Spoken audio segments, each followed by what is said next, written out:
আসসালামু আলাইকুম ওরহমতুল্লাহ। আজ শরহ বেকায়ের দ্বিতীয় ক্লাস। এই ক্লাসের মধ্যে আমরা আজকে যতটুকু আলোচনা করার ইচ্ছা করছি তা হলো এখান থেকে নিয়ে বিসমিল্লাহির রহমানির রহিম থেকে নিয়ে অপর পৃষ্ঠায় সাঈদা জাদ্দুহু ওয়ানজাহা জাদ্দুহু এই পর্যন্ত হাযা হালাল মাওয়াদিল মুগলাকা পর্যন্ত আমরা কিছুটা একটু বিস্তারিত আলোচনা করব। বেশি বিস্তারিত আলোচনায় যাইব না ইনশাআল্লাহ। তবে এই সমষ্টির মধ্যে কয়টা আলোচনা আমাদের থাকবে এটা বলে দিচ্ছি যে এখানে মোট 11টা আলোচনা থাকবে। মোট 11টা আলোচনা। 1 নম্বর আলোচনা হলো বিসমিল্লাহির রহমানির রহিম সম্পর্কে, যে এটা দ্বারা কিতাবটা শুরু করলেন কেন। যদিও এই আলোচনা ইতিপূর্বে বহু কিতাবের মধ্যে চলে গেছে, যেহেতু শরহ বেকায়া কিতাবটা হলো মূলত আমাদের মাসআলাগুলোকে আমাদের দলিল সমৃদ্ধ কিছু আলোচনা বা দলিল আলোচনায় অভ্যস্ত করা সম্বন্ধে, তাই দেখবেন হাসিয়াগুলোর মধ্যে যেই আলোচনাগুলো করা হয়েছে সেগুলো নিয়ে দলিলই আলোচনা করা হয়েছে। তাই বিসমিল্লাহর অন্য বড় বড় আলোচনা বা নিয়া, ইসিম নিয়া, আল্লাহ নিয়া, রহমান রহিম ইত্যাদি বিভিন্ন আলোচনায় আমরা যাইব না। বিসমিল্লাহ দ্বারা শুরু যে করব প্রত্যেকটা কাজ, এটার তো একটা দলিল প্রয়োজন, এটার আলোচনা থাকবে। 2 নম্বর আলোচনা থাকবে আমাদের হামদ এর জুমলা নিয়ে, যে আলহামদুলিল্লাহ দ্বারা শুরু করার কারণ। 3 নম্বর আলোচনা থাকবে সালাতের জুমলা নিয়ে, এই সালাত দ্বারা আমাদের কিতাবটা শুরু করার কারণ। 4 নম্বর আলোচনায় আমরা যাইব যে এখানে হামদের যে জুমলাটা আছে এবং সালাতের জুমলাটা আছে তরকিবি অবস্থানে এগুলো জুমলায় খবরিয়া হবে না ইনশাইয়া হবে। 5 নম্বর আলোচনায় থাকবে যে এগুলোর তরকিব কি, এগুলোর বিস্তারিত একটু তরকিব থাকবে এই পর্যন্ত, জুমলাতুল হামদের এবং জুমলাতুল সালাতের তরকিব।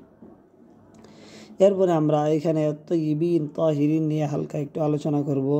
এরপরে এখানে ফা দাখিল করার একটু আলোচনা করব, ফা দাখিল করা নিয়ে এটা থাকবে 7 নম্বর আলোচনা। 8 নম্বর আলোচনা থাকবে আমাদের তাওয়াসসুল ওসিলা গ্রহণ করা নিয়ে। এরপরে আকওয়াজ জরিয়া নিয়ে আমাদের আলোচনা থাকবে 9 নম্বর। 10 নম্বর আমাদের আলোচনা থাকবে তাজুশ শরিয়া নিয়ে। 11 নম্বর আলোচনা থাকবে পরের পৃষ্ঠায়, যে এখানে আমাদের সাঈদা জাদ্দুহু ওয়ানজাহা জিদ্দুহু এই আলোচনাটা যতটুকুই পারা যায় ইনশাআল্লাহ। প্রথমে আমরা আসি বিসমিল্লাহির রহমানির রহিম। বিসমিল্লাহ দ্বারা কিতাবটি কেন শুরু করছেন? তাই বিসমিল্লাহ দ্বারা কিতাব শুরু করার বিভিন্ন কারণ, প্রায় 10-11টা কারণ, কেউ আরও বেশি বর্ণনা করছেন। তাই মুসান্নিফ রহমতুল্লাহ আলাই এইখানে হাসিয়ার মধ্যে কয়েকটি আলোচনা করছেন। দেখেন এর মধ্যে আছে বিসমিল্লাহির রহমানির রহিম।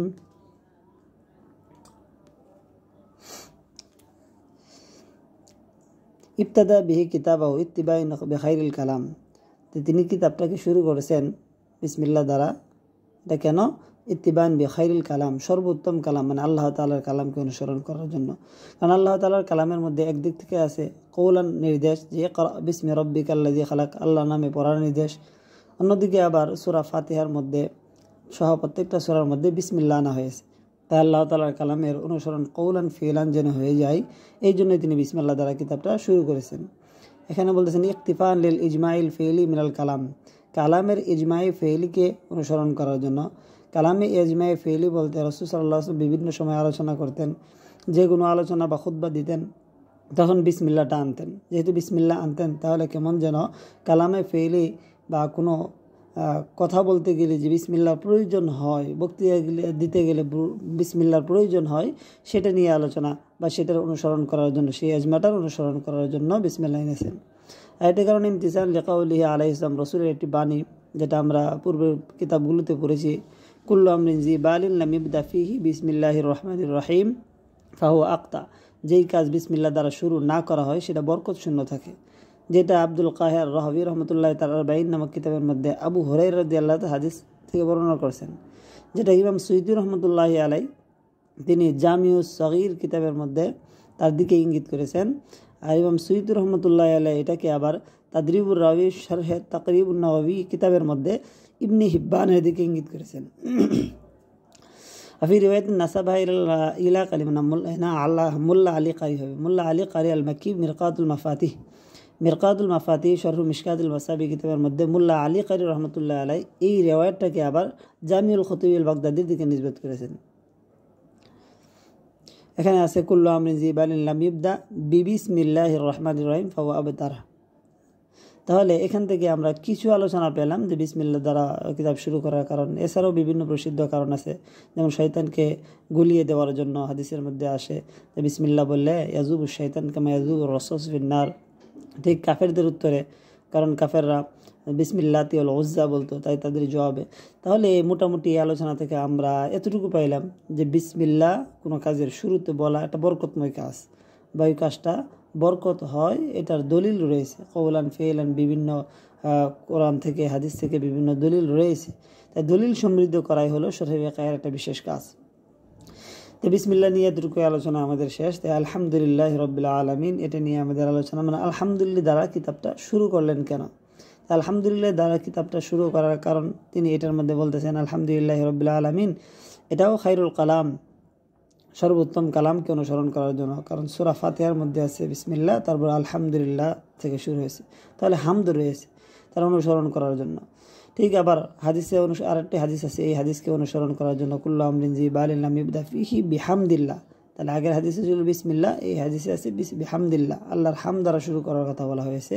তাই বিসমিল্লাহর পরে আল হামদ এটাও নিয়ে আসছে। হ্যাঁ, এখানে বিভিন্ন আলোচনা তাকদিম তাখিরের কারণ হইতে পারে, কেন তাকদিম করছেন কেন তাখির করছেন, এর কারণ অনেক ইতিপূর্বে আলোচনায় চলে গেছে। তারপরে মোটামুটি আমরা বলতে পারি কোরআনের মধ্যে যেহেতু প্রথমে বিসমিল্লাহ তারপরে আলহামদুলিল্লাহ আনছে, ওইটাকে ওই তৃতীয় অনুসরণ করার জন্য প্রথমে বিসমিল্লাহ পরে আলহামদুলিল্লাহ আনছেন। এছাড়াও বিভিন্ন উত্তর দেওয়া হয় যে ইবতিদার বিভিন্ন প্রকার দিয়ে। তাহলে আমরা আলহামদুলিল্লাহর আলোচনার মধ্যে এতটুকু ক্ষান্ত করবো যে আলহামদুলিল্লাহ দ্বারা শুরু করা এটা একদিক থেকে কোরআনের অনুসরণ হচ্ছে, অপর দিক থেকে হাদিসগুলোর অনুসরণ হচ্ছে।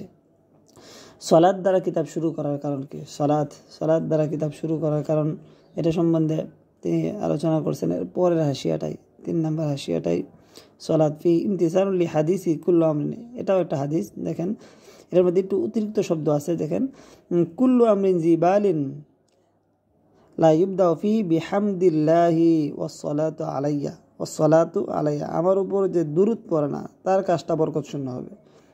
তাহলে এই হাদিসের মধ্যে আছে প্রত্যেক যেই কাজ আল্লাহর প্রশংসা এবং আমার উপর দুরূদ না পড়া হয় এই কাজটা বরকত শূন্য হয়ে যায়। তাহলে এই জন্য সালাদটা আনছেন। অথবা আমরা এটাও বলতে পারি যে রাসূল সাল্লাল্লাহু আলাইহি ওয়াসাল্লামের খুতবাগুলোতে তিনি সালাত আনতেন। তাই এইগুলোর মধ্যে থেকে আমরা হামদ সালাত এর জুমলা বিসমিল্লাহ, তাসমিয়া, হাম, সালাত এই 3টা দ্বারা কিতাব শুরু করার হিকমত বা কারণ সেগুলো আমরা পাইলাম মোটামুটিভাবে। তাহলে এখান থেকে আমাদের 1 নং আলোচনা, 2 নং আলোচনা এবং 3 নং আলোচনা সমাপ্তি হলো।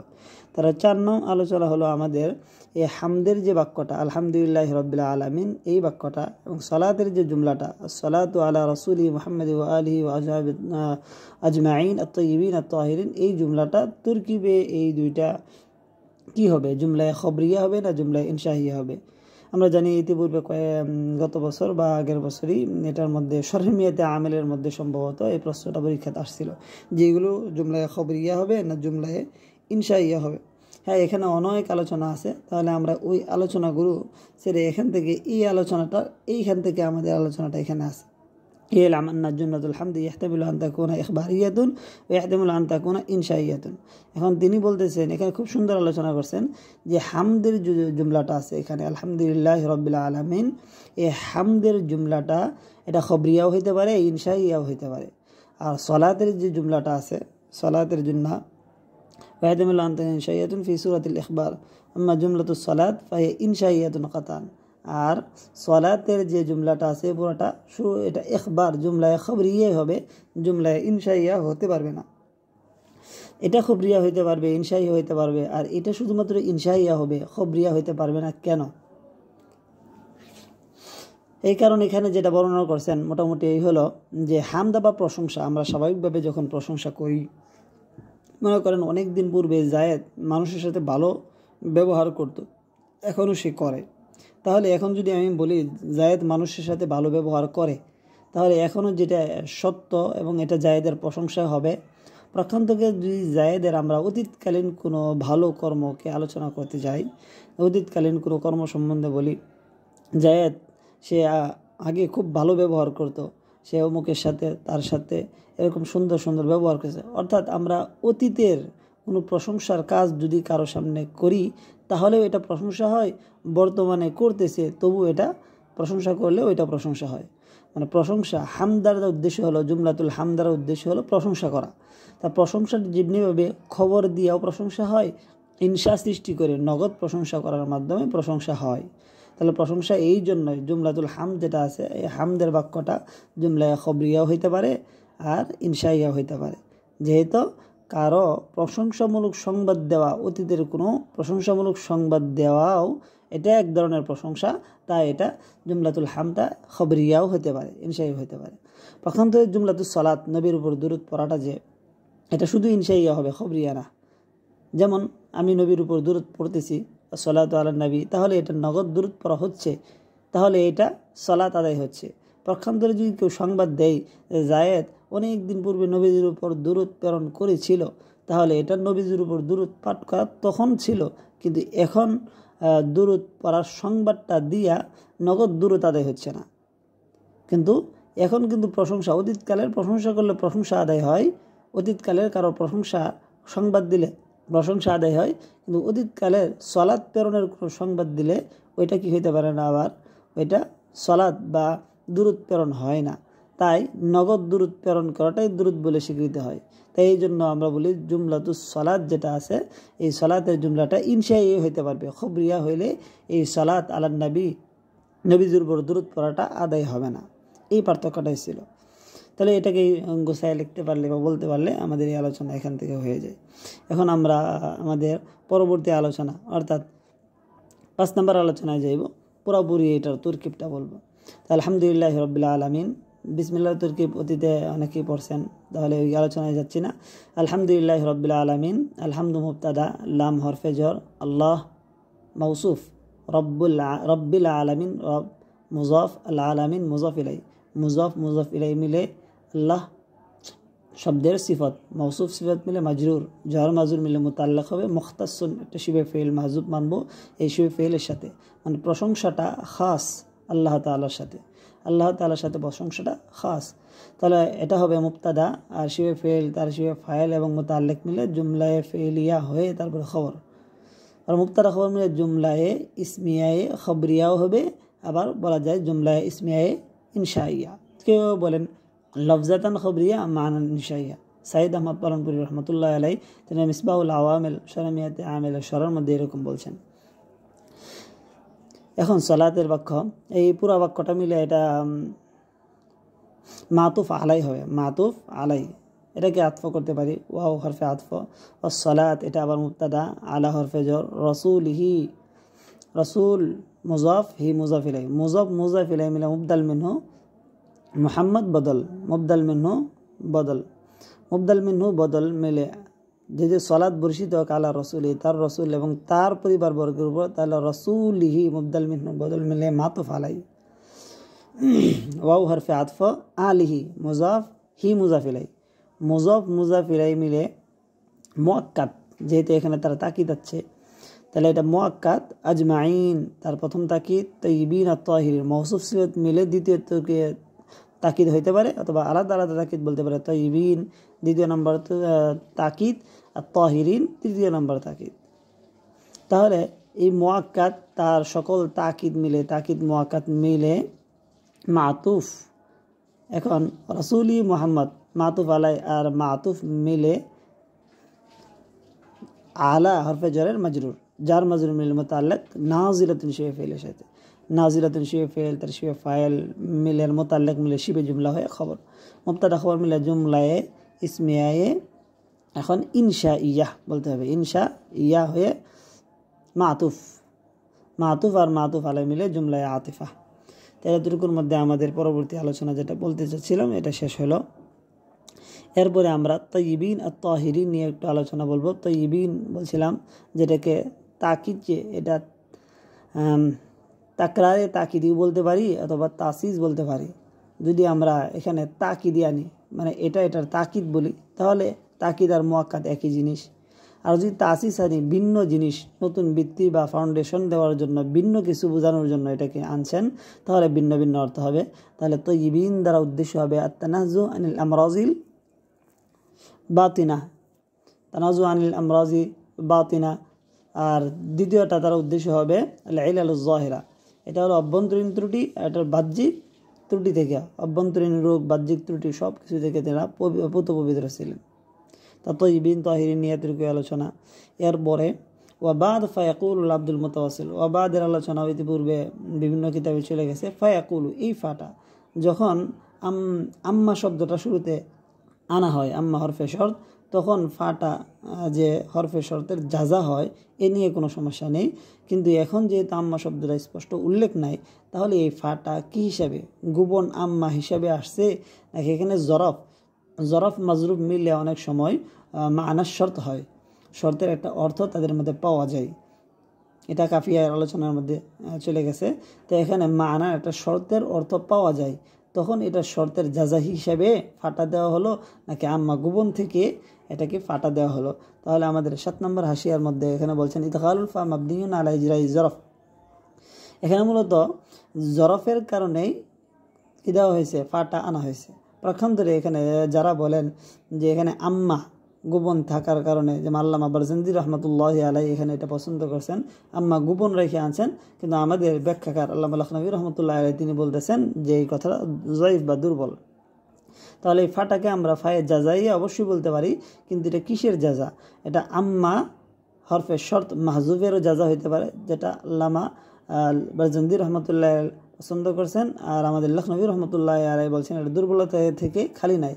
প্রখন্দর লখনবী রহমতুল্লাহ আলাই তিনি বলতেছেন বাদ যে একটা জরফ, এই জরফ থেকে শর্তের অর্থ পাওয়া যায় আর ফাটা হবে তার জাজা। তাহলে এটা হলো আল্লামা লখনবী রহমতুল্লাহের পছন্দ মত। এরপর ফায়াকুল আব্দুল মুতাওয়াসিল, এখানে মুতাওয়াসিল ওসিলা প্রার্থীবান্দা, তিনি শক্তিশালী মাধ্যম দ্বারা ওসিলা প্রার্থনা করতেছেন। তাহলে ওসিলা শব্দের অর্থ কি? তাহলে ওসিলা শব্দটা যে অর্থে ব্যবহার হয়, এখানে হাসিয়ার মধ্যে 9 নম্বর হাসিয়াতে দেখে নেবেন যে ওসিলা মুতাকাররাব মিনাত তাওয়াসসুল, যে ওসিলা শব্দটা নৈকট্য লাভ করা, তাওয়াসসুল শব্দ থেকে আসছে। তাওয়াসসুল অর্থ হচ্ছে নজদিকি, নিকটবর্তী হওয়া, কোনো ওসিলা প্রার্থনা করা। আর নিকটবর্তী হওয়া, ওসিলা অর্থ হলো নিকটবর্তী হওয়া অথবা কোনো মাধ্যম ইখতিয়ার করা। আর আমরা সামাজিক পরিভাষায় ওসিলা বলতে বুঝি যে কোনো নেক আমল, নেক ব্যক্তিকে মাধ্যম বানায় আল্লাহ তাআলার কাছে দোয়া করে কোনো কিছু আবেদন করা, চাওয়া, ওইটাকে আমরা পারিভাষায়, ওরফি পরিভাষায় এটাকে ওসিলা বলি। তাহলে আমরা যে ওসিলাটা বলি, এই ওসিলা শরীয়তে, এই ওসিলার মাধ্যমে আল্লাহ তাআলার কাছে আবেদন করাটা জায়েজ না? তো এটা আহলে হাদিসগণ বিরোধিতা করেন আমাদের সাথে, যে ওসিলা প্রার্থনা করা কোনো ব্যক্তির হোক, বুজুর্গের হোক, কোনো আমলের হোক, ওসিলা প্রার্থনা করা জায়েজ নাই। কিন্তু আমরা জানি ওসিলা প্রার্থনা করা জায়েজ। তাই লখনবী রহমতুল্লাহ হাসিয়ার মধ্যে কিছু আলোচনা করছেন। এর মধ্যে একটা কোরআনের আয়াত এখানে উল্লেখ করছেন, ইয়া আইয়ুহাল্লাযীনা আমানুত্তাকুল্লাহ ওয়াবতাগু ইলাইহিল ওয়াসিলা, হে ঈমানদারগণ তোমরা আল্লাহকে ভয় করো এবং তার নিকট ওসিলা প্রার্থনা করো। কোনো মাধ্যম, যে কোনো মাধ্যম দ্বারা আল্লাহ তাআলার কাছে আবেদন করা যায়, বরং এটা শক্তিশালী হবে আল্লাহ তাআলার কাছে দোয়া কবুল হওয়ার মাধ্যম। এই দেখেন এখানেও লেখা আছে দাল্লাতিল হাদিস আলা জাওয়াজি তাওয়াসুল বিল আমালি সালিহা, নেক কাজের মাধ্যমে ওসিলা প্রার্থনা সম্বন্ধে অনেক কিছু বর্ণিত আছে হাদিসের মধ্যে, সেগুলো আমরা হাদিস থেকে দলিল পাইব। এছাড়াও আমরা জানি ওই বনী ইসরাঈলের 3 ব্যক্তির ঘটনা, যারা রিয়াজুস সালিহিনের মধ্যে আছে, যে এটার মধ্যে 3 ব্যক্তি পাহাড়ের গুহার মধ্যে আটকে গেছিল, তারপরে তার নেক আমলের মাধ্যমে আল্লাহ তাআলার কাছে ওসিলা প্রার্থনা করছিল, তারপরে আল্লাহ তাআলা তাদেরকে উদ্ধার করে। তাহলে ওসিলা প্রার্থনা আরও বিভিন্ন দলিল বা বিভিন্ন প্রবন্ধ অনেকে লিখেছেন, তাহলে সেগুলো আমরা দেখলে বিস্তারিত দলিল পাইব। তাহলে ওসিলা প্রার্থনা এটা শাব্দিক অর্থ হলো নজদিকি, নিকটবর্তী হওয়া, মাধ্যম অবলম্বন করা। আর পরিভাষায় আমরা ওরফি পরিভাষায় ওসিলা বলতে বোঝাই কোনো নেক আমল অথবা ব্যক্তির মাধ্যমে আল্লাহর কাছে প্রার্থনা করা। ওসিলা এটা বৈধ কিনা শরীয়তে? হ্যাঁ, ওসিলাটা এটা একটা বৈধ এবং উত্তম কাজ হিসেবে আমরা মনে করি, কোরআন এবং হাদিস দ্বারা এটা প্রমাণিত। আল্লাহ তাআলার নিকট ওসিলা প্রার্থনা করেছেন বিআকওয়া জরিয়া, শক্তিশালী মাধ্যমে। তাহলে আকওয়া এটা কবিন অর্থে আপাতত ধরা যায়, ইসমে তাফজিল, এখানে বিভিন্ন আলোচনা আছে, এইগুলো আমরা আনতেছি না। আকওয়া জরিয়া, এখানে আকওয়া জরিয়া শক্তিশালী মাধ্যম দ্বারা তিনি আল্লাহ তাআলার কাছে ওসিলা চাচ্ছেন। তাহলে শক্তিশালী মাধ্যমটা কি, মানে আকওয়া জরিয়া দ্বারা কি মুরাদ, আকওয়া জরিয়া দ্বারা কি মুরাদ, এটা নিয়ে বিভিন্ন আলোচনা বা বিস্তারিত আলোচনা করছেন। এই 10 নম্বর হাসিয়ার মধ্যে দেখতে পারবেন। এখানে একটু পরে আলোচনা করছেন এর দ্বারা রাসূল সাল্লাল্লাহু আলাইহি ওয়াসাল্লাম উদ্দেশ্য হতে পারে, এর দ্বারা কোরআনে কারিম উদ্দেশ্য হতে পারে, ইলমুশ শরিয়াতুল আহকাম হইতে পারে, ইলমুল ফিকহ হইতে পারে, আবু হানিফা রহমতুল্লাহ আলাইহি হইতে পারে, এবং এভাবে বিভিন্ন জিনিসকে তিনি এই ওসিলা আকওয়া জরিয়া বানাইতে পারেন। তাহলে এক দুইটা এখান থেকে কারণ দেখা দিলেও চলে, সেখান থেকে যে এই কারণগুলো শক্তিশালী মাধ্যম হওয়ার উপযোগী বলা যায়। অনেকগুলো কারণ তিনি উল্লেখ করছেন। তাহলে এই আলোচনা ছিল আমাদের হালকা একটু ওসিলা সম্পর্কে। এরপরে আমরা আকওয়া, এটা হলো 9 নম্বর আলোচনায় রাখছিলাম যে আমাদের যে শক্তিশালী মাধ্যম দ্বারা কি উদ্দেশ্য। 10 নম্বর আলোচনায় আমরা যাইব যে এখানে উবাইদুল্লাহ ইবনে মাসউদ ইবনে তাজুশ শরিয়া, উবাইদুল্লাহ ইবনে মাসউদ ইবনে তাজুশ শরিয়া। এখানে উবাইদুল্লাহ তো আমাদের লেখকের নাম, ওনার লকব হলো সদরুশ শরিয়া, আর ইবনে মাসউদ তার পিতার নাম, তার দাদার নাম হলো তাজুশ শরিয়া, নাম না, তার দাদার লকব হলো তাজুশ শরিয়া। তারা তাজুশ শরিয়া নামে ভিন্ন আমরা আলোচনা রাখতেছি। উবাইদুল্লাহ ইবনে মাসউদ, এখানে আলোচনাটা হলো দিনার লকব হলো সদরুশ শরিয়া। তাহলে সদরুশ শরিয়া যেহেতু তার লকব, ঠিক ওনার যে তাজুশ শরিয়ার যে পিতা আছেন, তাজুশ শরিয়ার পিতা অথবা অপর পৃষ্ঠায় যে আমাদের একটা উবাইদুল্লাহ ইবনে মাসউদ মাহমুদ ইবনে সদরুশ শরিয়া, এই সদরুশ শরিয়া মাহমুদের পিতা, সদরুশ শরিয়া ওনার পিতা মাহমুদ ইবনে সদরুশ শরিয়া। সদরুশ শরিয়া যিনি আছেন, এই সদরুশ শরিয়ার পিতা যে আছেন, সদরুশ শরিয়ার পিতা আহমদ আল মাহবুবী রহমতুল্লাহ আলাই, যে তিনি উবাদা ইবনে সামেতের বংশধর, তো তিনার নাম ছিলেন কি? তিনার নাম ছিলেন আহমদ, তারও লকব হলো সদরুশ শরিয়া। মাহমুদ ইবনে সদরুশ শরিয়া এখানে বলতে আছে। তাহলে আমাদের লেখকের উপাধির মধ্যে হলো সদরুশ শরিয়া, পক্ষান্তরে মাহমুদের পিতা উনি হলেন সদরুশ শরিয়া, ওনার নাম হলো আহমদ। তাহলে এখান থেকে আমরা সদরুশ শরিয়া দুইজন পেতেছি। একদিক থেকে হলো আমাদের লেখক উবাইদুল্লাহ, তিনি হলেন সদরুশ শরিয়া। তাহলে তার পিতা দাদা, তার দাদার বাপ যিনি আছেন, দাদার পিতা, দাদার বা নানার যে পিতা আছেন, দাদা বা নানার ওনার হলো লকব হলো সদরুশ শরিয়া। সদরুশ শরিয়া দুইজন হয়ে গেল। আর অনেক সময় বলেন মানুষ সদরুশ শরিয়া কে? তাহলে আমরা বলতে পারি সদরুশ শরিয়া এখানে দুইজনের লকব, উবাইদুল্লাহর লকব আর উবাইদুল্লাহর দাদার পিতার লকব সদরুশ শরিয়া। কিন্তু দুইটা যেহেতু ঐতিহাসিক দিক থেকে সদরুশ শরিয়া এসে গেছে, তাই দুইটার মধ্যে পার্থক্য বর্ণনা করার জন্য উলামায়ে কেরাম কি পদ্ধতি ইখতিয়ার করেন, এখানে হাসিয়ার মধ্যে আছে। এবং সদরুশ শরিয়া দ্বারা কি উদ্দেশ্য, তারা দেখিনি এখানে বলছেন যে দুইটা কারণ, যে আমরা এই দুইটার মধ্যে পার্থক্য বলতে পারি। এই যে উবাইদুল্লাহ যে সদরুশ শরিয়া আছেন, ওনাকে বলতে পারি সদরুশ শরিয়া আসগর, ছোট সদরুশ শরিয়া, অথবা সদরুশ শরিয়া সানি, দ্বিতীয় সদরুশ শরিয়া। আর অপরদিকে ওনার দাদার পিতা যে আছেন, ওনাকে সদরুশ শরিয়া আকবর, বড় সদরুশ শরিয়া বলতে পারি, এবং এটা বলতে পারি সদরুশ শরিয়া আউয়াল, প্রথম সদরুশ শরিয়া বলতে পারি। এই যে এই দুইটা লকব আউয়াল এবং আকবর, এই শব্দগুলো যুক্ত করার মাধ্যমে দুইজনের নামের বা লকবের মধ্যে পার্থক্য করতে পারি। এর পরবর্তী আমাদের আলোচনা হলো তাজুশ শরিয়া নিয়ে। মাসউদ ইবনে তাজুশ শরিয়া যে বলছেন, তাজুশ শরিয়া এটা কার লকব?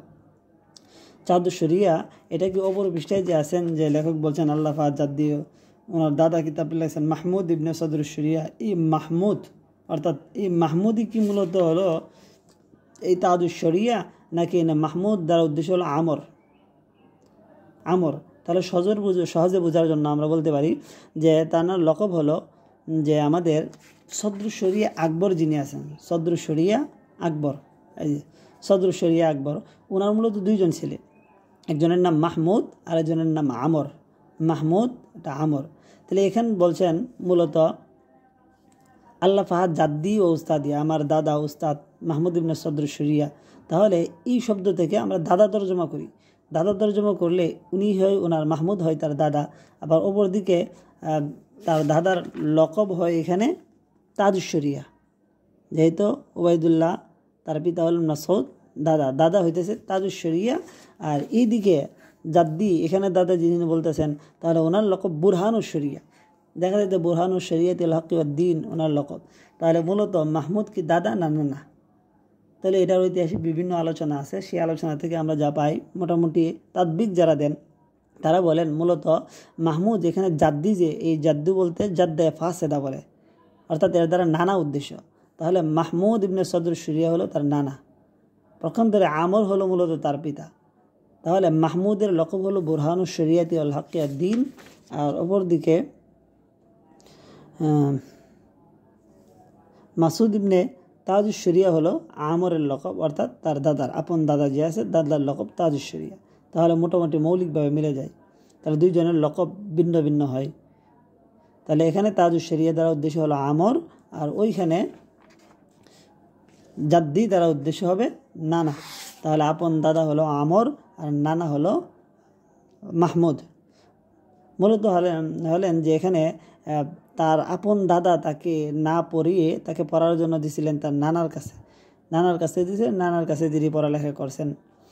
তাহলে এখান থেকে মোটামুটি পাওয়া যায়, যেহেতু এই জায়গায় নিয়ে ইখতিলাফ, তাজুশ শরিয়া যদি মাহমুদ হয় তাহলেও এটা ইখতিলাফ, এক ধরনের মতামত, আর এটা হলো আমর হলেও এটা আরেকটা মতামত, দুইটা মতামত আছে। তাহলে মতামতগুলো কারা প্রকাশ করছেন, এটা বিস্তারিত মতামত সহজেই জানতে চান তাহলে 11 নম্বর হাসিয়ার একবারে শেষের দিকে একটু আলোচনা করে নিতে পারেন, যেখানে আল্লামা কুইস্তানি রহমতুল্লাহ আলাইহির নাম আছে, মোল্লা নান রহমতুল্লাহ আলাইহির নাম আছে। তারা এটার মধ্যে আমরকে পছন্দ করছেন। তার অনেকে আছে যে আল্লামা কাফাফি রহমতুল্লাহ আলাইহি তাবাকাতুল হানাফিয়ার মধ্যে, এখানে আরও কয়েকজনের নাম উল্লেখ আছে, তারা বলছেন যে এটার মধ্যে মুসান্নিফের ওইটাই, যে মাহমুদ যে নাম আছে ওইটাই উদ্দেশ্য। তাহলে এই ইখতিলাফগুলো নিরসনের ক্ষেত্রে আমরা মৌলিকভাবে এনে বলবো যে আমর হলে তার আপর দাদা, আর অপরদিকে মাহমুদ হলেন তার নানা। তাহলে এই আলোচনা তাজুশ শরিয়া সম্পর্কে আমাদের আলোচনা ছিল। আমাদের সর্বশেষ আলোচনা সাইদা জাদ্দুহু আনজা জাদ্দুহু এটা নিয়ে। এখানে সাইদা শব্দটা বা সাদা শব্দটা কীভাবে পড়া যায়, সাদা সাইদা দুইভাবে পড়া যাবে, কারণ সাদা ইয়া সাদুভাবে ফাতা থেকে পড়া যায়, তখন অর্থ হবে সাদা মানে যা ইউমনিন, মানে নহস যেটা অশুভ বলে করি এটার বিপরীত জিনিস অর্থাৎ শুভ, তখন অর্থ হলো শুভ হোক, শুভ হোক। আর পক্ষান্তরকে সাইদা ইয়া সাদু আর সাদাতুল মাজদা থেকে হলে তাহলে সৌভাগ্যশীল হোক। যদি আমরা জাদ্দুন বলি, জাদ্দুন তর্জমা করি, জাদ্দুন ও দাদা, আবার জিদ্দুন তো চেষ্টা, জাদ্দুনও পড়া যায় জিদ্দুনও পড়া যায়, দুটোটাই সম্ভাবনা আছে। তাহলে জাদ্দুন যদি প্রথমটাকে বলি আর পরটাকেও জিদ্দুন পড়ি, অথবা দুটোটাকে যদি জাদ্দুন বলি অসুবিধা নাই, কারণ জাদ্দুন অর্থ দাদা, আবার জাদ্দুন অর্থ চেষ্টা, জিদ্দুন অর্থ চেষ্টা, তাহলে দুইটা নিলে বেশি ভালো হয়। তাহলে আমরা সাইদা যেটা আছে এটার মধ্যে সাইদা শব্দ নিব প্রথমটা ভাবে সামিয়া থেকে, সৌভাগ্যশীল হোক, আর এটাকে দাদা তর্জমা করলে দেখি সাইদা জাদ্দু তার দাদা সৌভাগ্যশীল হোক, তার দাদা সৌভাগ্যশীল হোক, ওয়ান যাহা সফল হোক, জাদ্দুহু তার চেষ্টা, বা এটা জিদ্দুহু ধরতে পারে। এটাকে দাদা না ধরে আমরা এটাকে তার চেষ্টাকে ধরবো, জিদ্দুন অর্থও চেষ্টা, জাদ্দুন অর্থও কেউ চেষ্টা বলে লেখেন। তাহলে যদি এটা আনজাহা জিদ্দুহু বা জাদ্দুহু বলি সমস্যা নেই, এটাকে দাদা নেই আর এটাকে আমরা তার চেষ্টাকে নেই, তাহলে সুন্দর তর্জমা মিলতেছে, তার দাদা সফল হোক এবং তার চেষ্টা সফল হোক, তার দাদা সৌভাগ্যশীল হোক এবং তার চেষ্টা সফল হোক। এতটুকু আলোচনা আজকে আলোচনায় রাখলাম, যেহেতু দীর্ঘ আলোচনা লম্বা হয়ে যাচ্ছে। আল্লাহ তাআলা তৌফিক দিলে সামনের 10গুলো আমরা চালিয়ে যাওয়ার চেষ্টা করব ইনশাআল্লাহ। আসসালামু আলাইকুম।